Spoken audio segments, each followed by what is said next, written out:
The Miami Grand Prix has just concluded, and no matter if you love this weekend or not, buckle up, buddy, because we got 16 more years of this. We really live in a society where France and Germany are not on the calendar, the Belgian and the Dutch Grand Prix are about to be dropped, and countries' purpose built tracks are being replaced by weird street circuits. All of these things, by the way, are going to be at least 1 decade old by the time the Miami contract runs out. Whose idea was it to plan this far ahead? Well, no use bitching about it. How was this race weekend, and was this one another strangely good race? And by the way, when I say good race, I don't mean the racing quality was top notch, dear no, but I mean in terms of the story, since again, think about it, 2022, 2023, and 2024 all had big stories coming out of it. So was this another big story weekend, or was this just a boring snoozer from start to finish? Well, who knows? We haven't recapped the weekend yet or seen how good this track could be. We have had big highlights here, such as Lando being the first man to turn only on a straight, Lando again getting indirectly killed by Lewis's terrorism, and Max running over a cone that totally wouldn't spark the downfall of Red Bull. See what I mean, by the way? How this track produces moments, but not exactly good racing. Anyways, it is almost guaranteed that there will be some big moment here eventually, especially because this is a sprint weekend, so more opportunity for tomfoolery. So let us recap the weekend and find them, and then see who are the winners and losers from the Miami weekend. So go join the Discord to experience the weekend live, and subscribe if you're new if you love Coke. So enough yapping, and let us find out the winners and losers from the 2025 Miami Grand Prix. See those clouds up in the corner? That's where the rain is coming from. Recap as first as always, and we start with massive news immediately. Everyone's favorite Red Bull second driver, Checo Perez, was the center of attention in retirement since apparently Cadillac won him for 2026. This was always obvious to me since, yes, Checo was very horrible in 2024, but he still offers good data and is a solid driver away from the front. However, this is probably cope since of course Checo is stacked with the green stuff, but hey, he's still a good driver. I'm gonna be happy if he does come back, so wish me the best, cause why would I care about your feelings? Anyways, there is also another story, and that is Max Verstappen about to give birth. He was missing on Thursday due to the birth of his first child, which, like many people commented on social media, was a very Verstappen thing to do of his firstborn. Anyways, the birth was successful, and Max is now a girl dad, so congratulations to him. Now we have Friday, which involves FP1, before we immediately get racist. FP1 would see little action other than driver X doing either mistake 1 or 2, and it would seem like a normal session, but there was a crash. If you think I'm talking about Behrman, you're half right. All he did crash, however, the real crash was Haas's stock, since we have to remember this is a tariff economy now, and all of the crashes for Haas are now quadrupled in price. So keep Haas in your prayers tonight. But yeah, jokes aside, it was just a little spin for Ollie, so it's not like it's gonna be a major thing to affect him this weekend, right? Anyways, now for the real racing stuff, beginning with sprint qualifying. Now, if you're a gamer like me, you have probably played some cool new games like Expedition 33 and having such a blast, so much of a blast that I completely skipped out on the first session of sprint quali and thus don't know what happened. All I know is that Doohan was over exaggerating about Liam trying to kill him or something, and Yuki got eliminated again. Again.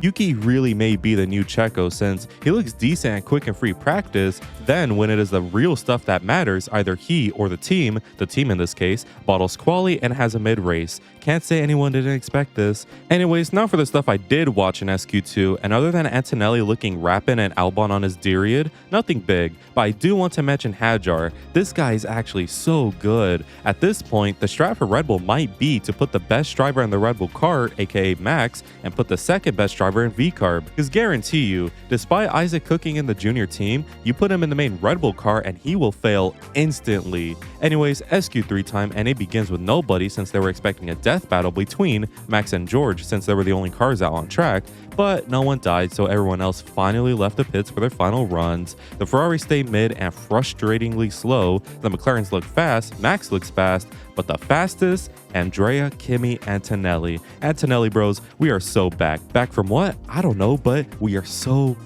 back. So that was fun, but remember, it's just quali. How will the sprint race go? Well, before even lap 1, hell, the formation lap even started, Leclerc already crashed out in the race. Yeah, in case you're blind, it is pouring bullets out there. It looks absolutely horrendous. So after all of that craziness, we get a delayed start like expected. So let's see how things turn out in 30 minutes. Lucky ass video watcher skipping the wait. 30 minutes has passed, and now we begin with lap 1, which sees Pastry easily get ahead of Comeeee and just clocking out for the rest of the race. Behind, we would see Ocon and Sainz doing their best Senna v Prost impression by hounding each other for the entire thing. But aside from these two things, the sprint race wouldn't really be anything really until the crossover period. Firstly, Sainz clips the wall and is out, and then everyone pits, and while Max pits, they set him out right when Comeeee comes into the pit, which gives Max damage. I would like to announce that I'm starting a new movement regarding Red Bull. To participate, comment #FireRedBull. Only this team will make such a ridiculous mistake, man.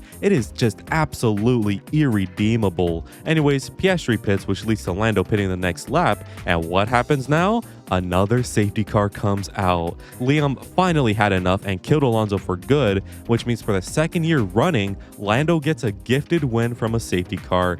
Absolute cinema, man. This was amazing. I love watching chaos unfold, and I have to say, I am very, very happy now. So with all of that concluded, now it's time for the actual Grand Prix stuff, starting with quali. Q1 begins and ends just as quickly like most Q1s this year so far. Q2 sees nothing again for the most part until the end of the session. First, you have George Russell being dominated by an 18-year-old according to him, and Lewis Hamilton doing what he does best. Bro finished third in the sprint and was very, very happy. And what does he do?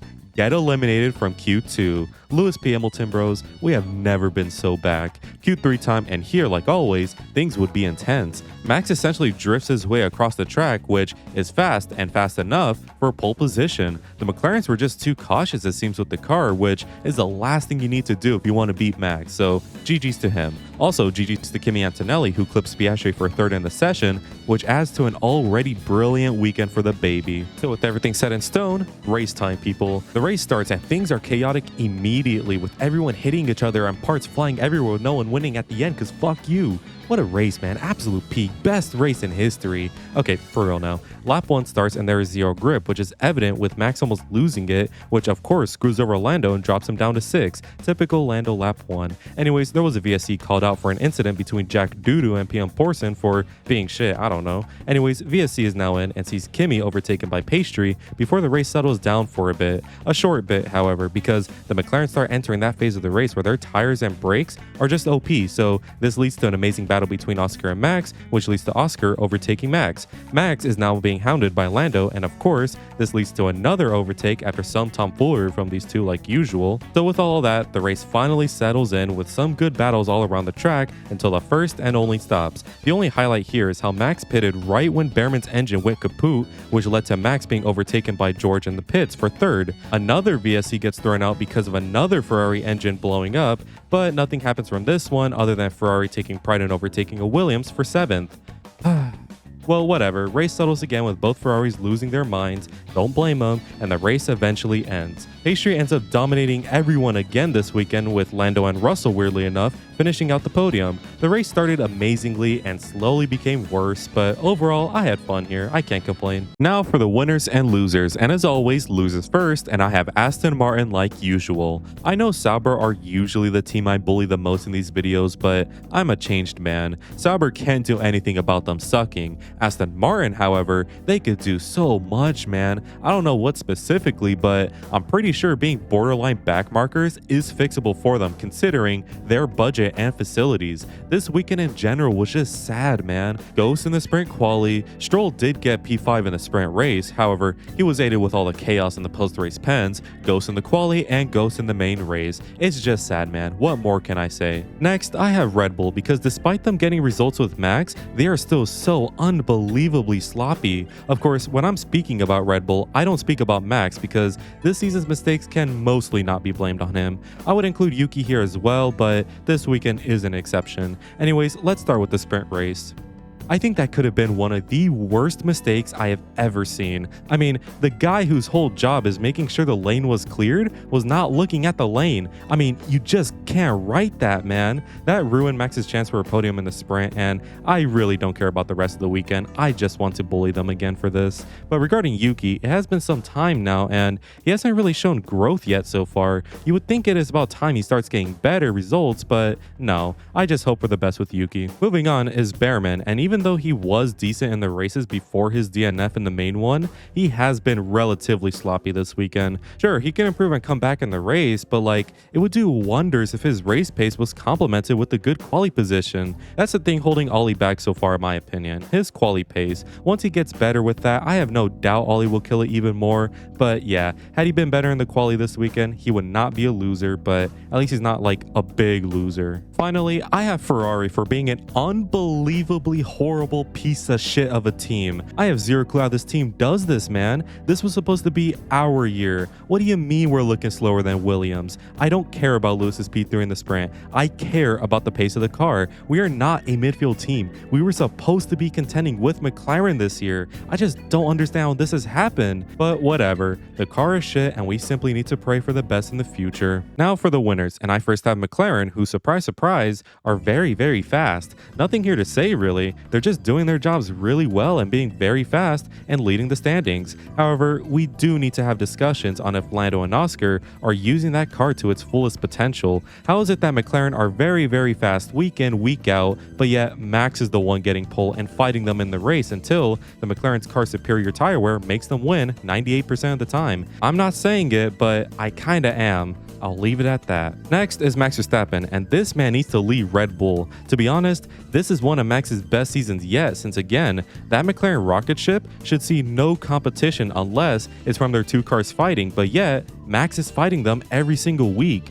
If only his Red Bull car had like 2 more tenths in it, could we see a 3-way fight for the title, but there's no use in saying if. The fact is, Max has been killing it so far, and we can only hope that there will be a big Red Bull upgrade soon. Also, he's a girl dad now, so he was always going to be a winner this video. Next, I have Antonelli, who looked brilliant this weekend. This right here, guys, believe me, this is not the future, this is just a little sample of it. The full future will see Kimi getting victories and titles out the wazoo, barring any personal or team challenges, of course. Kimi is just wonderful, man. Very fast, very calm, very good. I pray now that Merc delivers a championship contender next year, because even though I don't think he would win it due to inexperience, I do expect many solid performances similar to Oscar last year. So yeah, big ups to Kimi, and it sucks his pit stop today was horrendous. Moving on is Williams, and I'm just happy they are back. They have fought back from the depths of hell to what seems to be limbo now, which hey, at least it's not hell. They are contending for points almost every single race now, and with Steins doing well for the second half of the weekend,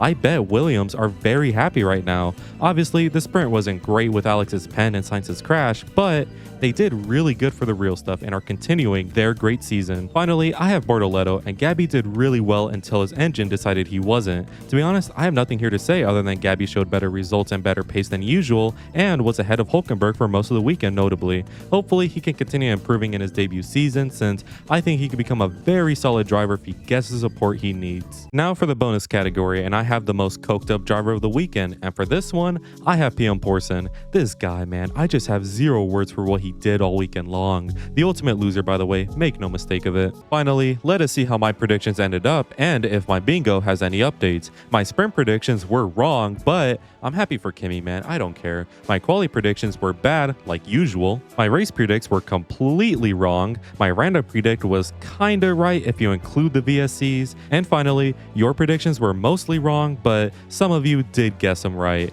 Now for my bingo, and for this one, I'm gonna swap Liam win in Austin and Yuki podium.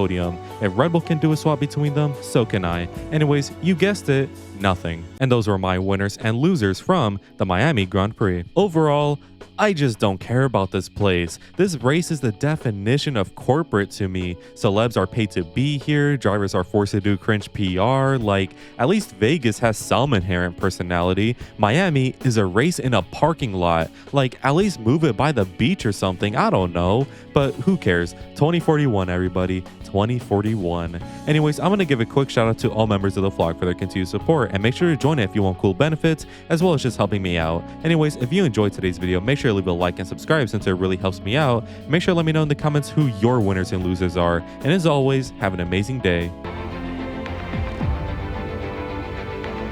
Good weather for the duck.